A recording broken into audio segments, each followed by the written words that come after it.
চুমুকে। সুপ্রিয় দর্শক, আজকে আমাদের মাঝে উপস্থিত রয়েছেন কবি ও সঙ্গীত শিল্পী হাসান মাহমুদ। শুভ সকাল, কেমন আছেন? শুভ সকাল, খুব ভালো আছি। হেমন্তের অনাবিল শুভেচ্ছা আপনাদের। জি, অসংখ্য ধন্যবাদ। আমরা জানি যে 30 বছরের ক্যারিয়ার আপনার সঙ্গীত জগতে। সো এই যে লম্বা একটি জার্নি জীবনের সাথে কেমন ছিল, সঙ্গীত জগৎটা নিয়ে ভাবার যে চিন্তাটা শুরু করেছিলেন, 30 বছর জার্নিটা পার করেছেন, এখন সময় কেমন কাটছে এবং এই জার্নিটা পুরোটা আপনার জীবনে কেমন ছিল? এক কথা বলতে গেলে মানুষের জীবনের উত্তরণ এবং বিকাশ এর শুরু এবং শেষ বলতে কিছু নেই। মাঝখানে যে সময়টা, এই সময়টা আপনাকে পরীক্ষা নিরীক্ষার মধ্যে দিয়ে অতিক্রম করতে হয়। যা ভাবছেন তা করতে পারছেন না, যা করতে পারছেন তা করার পরিবেশ নেই, কিন্তু আপনার ভেতরে আকুলি বিকুলি চলছে। তা আমরা যারা সঙ্গীত কিংবা কবিতা বা সৃজনশীল কাজ নিয়ে মগ্ন থাকি, আমরা সবসময় ধরে নেই যা চাইবো তা পুরোপুরি পাবো না, আবার যা পাবো তা কিন্তু চাইনি, যেটা রবীন্দ্রনাথ বলে গেছেন, যারে ধরি তার মাঝে আর এই পাই না। জি, আপনার গানের গুরু কে ছিল এবং হাতে খড়ি তো অবশ্যই আপনি বলছিলেন, তার সাথে একটু যুক্ত করে জানতে চাই। আমার হাতে খড়ি আক্ষরিক অর্থে একটু পরিণত বয়সে আমি গ্রামে জন্ম নিয়েছি। সেখানে ভালো কোনো প্রশিক্ষক ছিল না। আমার প্রাইমারি স্কুলের একজন প্রিয় শিক্ষক ছিলেন মমতাজ স্যার।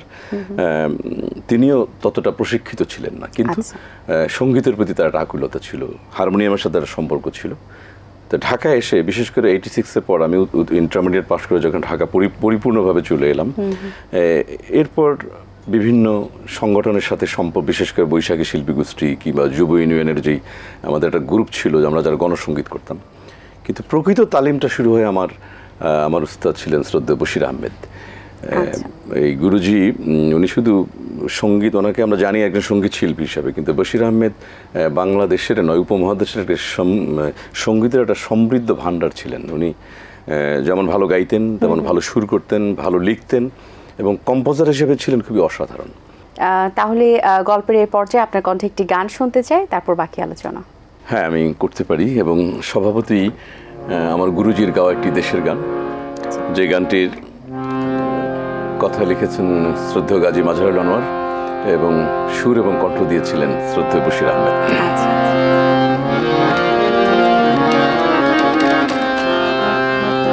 আমার খাতায় প্রতি পাতায় প্রতি কবিতায় তোর কথা যে অজান্তে মা লেখা হয়ে যায়।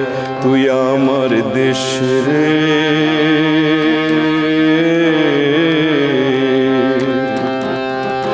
আমার খাতায় প্রতি পাতায় প্রতি কবিতায় তোর কথা যে অজান্তে মা লেখা হয়ে যায়। তুই আমার দেশের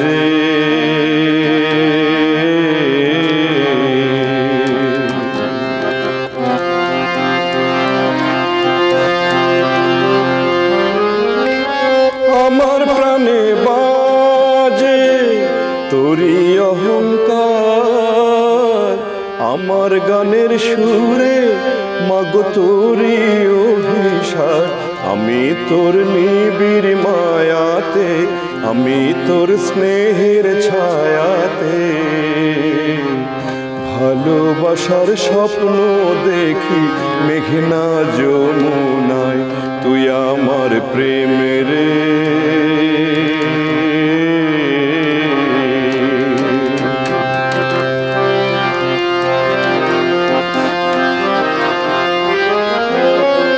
আমার হাসি দোলে তোরই মনো ছায়, আমার বাঁশি কাঁদে মাগো তোরই বেদনায়। আমি তোর চোখের কাজলে, আমি তোর সবুজ আঁচলে ভালোবাসার স্বপ্ন দেখি মুক্ত আঙিনায়। তুই আমার মারে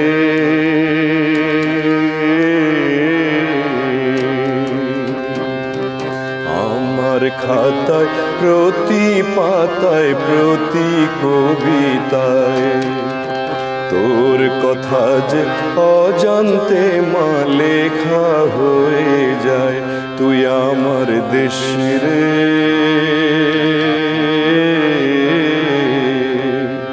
তুই আমার প্রেম রে,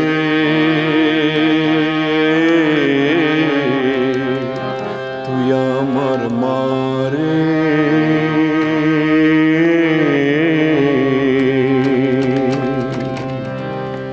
বাহ, চমৎকার চমৎকার, অসংখ্য ধন্যবাদ আপনাকে। আপনার তো শতাধিক মৌলিক গান রয়েছে, সেই গানগুলো এবং গানের সাথে গানের জগতে কখনো কোনো স্ট্রাগল করতে হয়েছে কিনা? এক কথায় বললে আমি আসলে পরাজিত শিল্পী। দীর্ঘদিন গানের সাথে, আপনি শুরুতেই বললেন যে 3 দশকের আমার জার্নি, সময়টা একটু বেশি, কিন্তু সঙ্গীত করতে এসে, গাইতে এসে আমার যে অভিজ্ঞতা সেটি এতটাই নির্মম যে আমি বাধ্য হলাম যে সঙ্গীত থেকে সরে গিয়ে কবিতার ভুবনে। সেটা আমি ছোটবেলা থেকে লিখতাম, কবিতা লেখা, ছোট গল্প লেখা, ফিচার লেখা, এগুলো আমাদের শৈশব কৈশোরী ছিল। আচ্ছা। তো আমার গানের ভুবনটা খুব সমৃদ্ধ নয়, কিন্তু ভেতরে যেহেতু আমার একটি অনুরাগ, আবেগ, প্রেম কাজ করে, আমি একাকী গান গাইতে পারি, যে কোনো ছোট আসরে গান করতে পারি, বন্ধুদের আসরে গান করতে পারি, এবং করছি। আমি কন্টিনিউ আমাদের বন্ধুদের মধ্যে মাঝে মাঝে প্রায় কখনো সপ্তাহ পর, কখনো পাক্ষিক পর একটি আসর হয়, নিয়মিত গান করি। আচ্ছা, সেই সাথে কিন্তু আপনি 10 বছর ধরে উপস্থাপনাও করছেন এবং খুব ভালোভাবে উপস্থাপনা করছেন। সেই ক্যারিয়ার সম্পর্কে জানতে চাই, কেমন লাগে আপনার উপস্থাপনা? আমি অনেস্টলি বলি যে এটা আমি ক্যারিয়ার হিসেবে কখনো গ্রহণ করিনি। উপস্থাপনাটা ছিল আমার শখের একটি জায়গা, ভালো লাগার একটি জায়গা। মানুষের জীবন খুব বহুরৈখিক, বহুমাত্রিক। তো সেক্ষেত্রে আমি যেমন ছোটোবেলা থেকেই কবি নজরুলকে অনুসরণ করতাম, যে দেখতাম যে একটা দুঃখময় জীবন, দারিদ্র পীড়িত একটা জীবন, কিন্তু কোথাও তিনি পরাজিত হতে চাননি। তিনি লিখেছেন, গেয়েছেন, অভিনয় করেছেন, সংবাদপত্র করেছেন, রাজনীতি করেছেন, প্রেমিক হিসেবে খুব সফল ছিলেন। অসাধারণ একটা ভুবন তার। তো এরকম ভার্সেটাইল একজন মানুষ আমার এই উপমহাদেশের, যিনি আমার জাতীয় কবি, আমি তাকে অনুসরণ করতাম। যে কারণে সংগঠন করতাম ছোটোবেলা থেকে, স্বপ্ন করি আমাদের একটি প্রেমের সংগঠন, যার জন্ম ভোলায়, কিন্তু আমরা ঢাকায় গত 20 বছর কাজ করছি। এই সংগঠন করতে এসে আমাকে উপস্থাপনাটা করতে হতো, কিন্তু এক পর্যায়ে টেলিভিশন থেকে যখন আমন্ত্রণ পেলাম, আমি এটা সাদরে এবং মানে খুব আনন্দের সাথে লুফে নিলাম। আচ্ছা, সেই সাথে আপনি খুব সুন্দর কবিতাও লিখেন এবং এই ক্যারিয়ার আপনার এবং শুরু হয়েছে, এবং তারপর আপনি 11টি কবিতার বই লিখেছেন। এবং এই বইগুলো আসলে, কবিতাগুলো কী ধরনের, এবং সেই সাথে একটু জানতে চাই কবিতার প্রতি আগ্রহ কিভাবে এসেছে? শুধু কবিতা নয়, আগেই বলেছি যে গ্রামে আমার জন্ম হলো, আমার কাজিনদের বদৌলতে আমরা একটি চমৎকার পরিবেশ পেয়েছি। সেটা হলো আমাদের বাড়িতে একটি ছোট পাঠাগার ছিল, বই। আমার প্রথম বই শুনলে হাসবেন, বিধ্বস্ত নীলিমা, কবি শামসুর রহমানের পড়া। অনেক শব্দে বুঝতাম না, কিন্তু আকুলতার সাথে পড়তাম। বিধ্বস্ত নীলিমা তার একটি অসাধারণ কাব্যগ্রন্থ।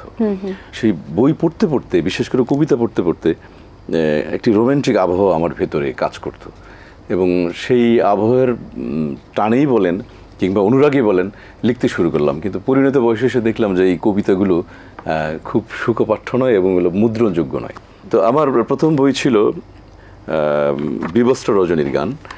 এটি আমার সর্বশেষ কাব্য। সর্বশেষ বলতে কোনো কথা নেই, এ পর্যন্ত যেদিকে তাকাই উপকূল। আমার জন্ম ভোলা জেলায়, এবং আপনি জানেন যে ভোলা একটি উপকূলীয় কোস্টাল বেল্ট।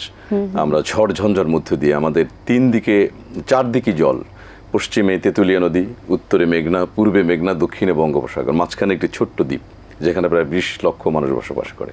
তো এরকম একটি উপকূল অঞ্চলে আমার জন্ম, বেড়ে ওঠা। অসংখ্য ধন্যবাদ আপনাকে, খুব সুন্দর গান শুনিয়েছেন, সুন্দর একটি আড্ডা হয়েছে। অনেক শুভকামনা রইল আপনার জন্য, ভালো থাকবেন সবসময়। আপনাকে অভিনন্দন এটিএন বাংলার সব কলাকুশলীদের আমাকে নিমন্ত্রণ জানানোর জন্য, এবং আপনাদের যারা দর্শক শ্রেণী রয়েছেন সারা বাংলাদেশের অসংখ্য দর্শককুল, তাদের সবার প্রতি আমার অনাবিল ভালোবাসা, শুভেচ্ছা। ভালো থাকবেন, সুন্দর থাকবেন, বাংলা গান, বাংলা কবিতা, বাংলা সঙ্গীতের সাথে ঘনিষ্ঠভাবে থাকবেন। আমরা জানি যেহেতু আপনি অনেক সুন্দর করে আবৃত্তি করতে পারেন, সো আপনার কণ্ঠে একটি কবিতা শুনতে চাই। কবিতার শিরোনাম রক্ত জবার মতো ফুটে আছো। রক্ত জবার মতো ফুটে আছো উপকূল জুড়ে, তোমার বিস্তীর্ণ জলাধারে অপেক্ষা করছে পাথর সময়। জীবনের খেরোখাতা পেছনে ফেলে প্রণোদনাহীন মানুষেরা নির্ভার তাকিয়ে দূরান্তের ওই কুহক শাখায় ও শাহবাজপুর, তুমি দেখছো না পাতার পেছনে লুকানো আলো আনন্দের এই যৌথ উদ্ভাস। অপরাহ্নে রক্তাভ আকাশ থেকে ঝরে পড়ছে যে ক্ষমা, তাকে ওরা করুণা শোনায়, বলো কোন অহংকারে? তেঁতুলিয়ার উচ্ছ্বাস, মেঘনার ক্রন্দন, বঙ্গোপসাগরের উদ্বেলিত ঢেউ কি প্রান্তজনের গান নয়? রক্ত জবার মতো ফুটে আছো লাল টকটকে, কুকরি মুকরির সলাদ সংকল্প জুড়ে উত্তাপার রংসার কোলাজ, মৃত ইলিশের ফ্যাকাশে চোখ, ভেটকির নিশ্চুপ ঠোঁট, চরের নিরাগ করা প্রান্তর, বাউফলের মহিষ বাথান, ভোলাগামী পর্যটকের দৃষ্টি এড়িয়ে থাকা হরিণ শাবকের বুক ধরফর প্রস্থান। তোমার ভৌগোলিক যাপন দহন, তবু সিদ্ধার্থের ব্রত নিয়ে এইভাবে ফুটে থাকো সাগর বিভায়, মাস্তুলের উপাস যেমন অগ্নি রঙে ফুটে আছে অস্তগামী সূর্য।